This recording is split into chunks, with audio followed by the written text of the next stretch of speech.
रेमुणा विधायक गोविंद भाई वेलकम। अरे गोविंद भाई वेलकम।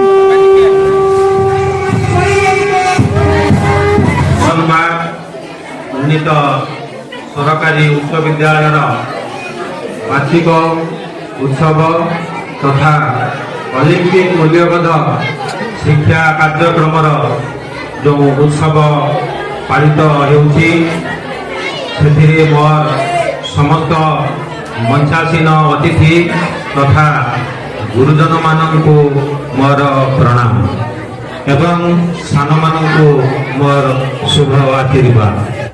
रेमुणा ब्लॉक अंतर्गत मंगलपुर पंचायत स्थित शासनवाड़ हाईस्कूल वार्षिक उत्सव समारोह पूर्वक अनुष्ठित हो जाइछि।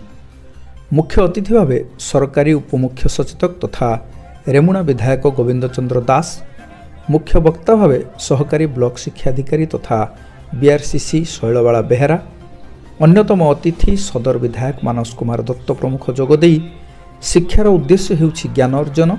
जो ज्ञान व्यक्ति और समाज को आलोक देखाए सही ज्ञान बल मनीष भूल ठीक विचार करिपारे एवं समाज ठीक रास्तार अग्रसर हो पारे। अर्थ नुहे शिक्षा ही व्यक्ति को सठिक मार्गदर्शन करिपारे। तेणु पिला बेलू भल भाव शिक्षा ग्रहण करने को अतिथिगण परामर्श देते।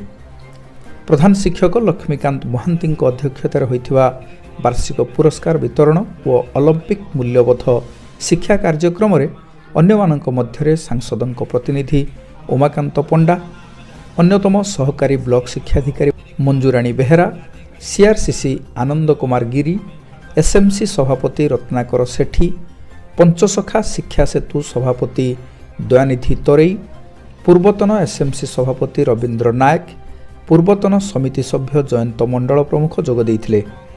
शिक्षक माधव कुमार मान्ना अतिथि परिचय और विजय कुमार परिड़ा शेष धन्यवाद देते। प्रारंभ में पिलांक द्वारा स्वागत संगीत और नृत्य परिवेशित होता। सभा परे पिलांक द्वारा मनोरंजन कार्यक्रम परिवेषण करा जायतिला।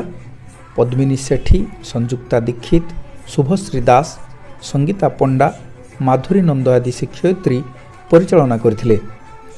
उभय विधायकों को छात्र छात्री द्वारा शोभायात्रा रे स्कूल पर्यंत पाछुटी निया जायतिला।